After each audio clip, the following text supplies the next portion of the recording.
Hello everyone, thank you for joining me on Create with Chris. I've had a lot of people ask me how I create this fun chipped paint border, and today I am going to share it with you. I actually discovered this technique by accident years ago when I dropped a brush and it rolled across the surface. The first thing I did was panic and immediately start to wipe it away. However, the effect was so cool I knew I had to run with it.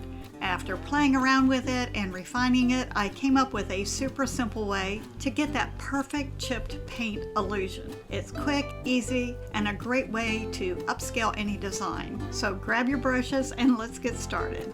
This clip is from my tutorial, Squeeze the Day, so if you want to watch the entire video, I've posted the link below. My radical round, this is a number 5 with raw umber, and I'm holding it between my thumb and forefinger and just kind of rolling it around the edge, about a 45-degree angle. The bristles are pointing outward and the paint is very thin, so I'm not getting a real solid heavy coverage. The angle will determine the width of the chipping. Just provides a really nice kind of a border edging around a piece without being too overwhelming. And you can see how loose and thin my paint is. Bristles have to be pointed out or it's not going to work correctly. What's nice about this, the color is just about identical to the side edges. The color of the paint used for the chipped edge border and the intensity or the thickness of the application can be adjusted to coordinate with the palette used on the project. I need to add a little fine line of white around the chipped edging. I'm using a white Uniball pen. I just really have found this is a perfect pen for doing this.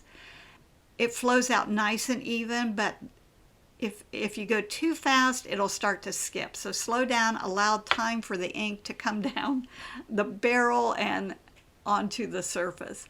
A white script liner and Snow White paint may be used. I have found out the Uniball pen is just awesome. Goes quickly and it really covers well. The only downside of the Uniball pen is that it will reactivate with moisture, which means that this needs to be added after the surface is varnished, or simply use a spray varnish to set it and then it will become permanent. And that's it. See how easy this chip paint technique is to achieve? Don't stress about making it perfect. The more irregular the edging, the more authentic and weathered it will look. The same thing goes for the white pen work or line work. It doesn't need to be solid or exact to make a big impact. I've included several examples so you can see how versatile and effective this technique can be. All of the supplies I used and project information are listed below in the description. If you have any questions, feel free to drop them in the comments. And if this video was helpful, please give it a like, hit that subscribe button, and don't forget to share with your artsy friends. Thanks so much for watching, and I look forward to our next painting adventure together.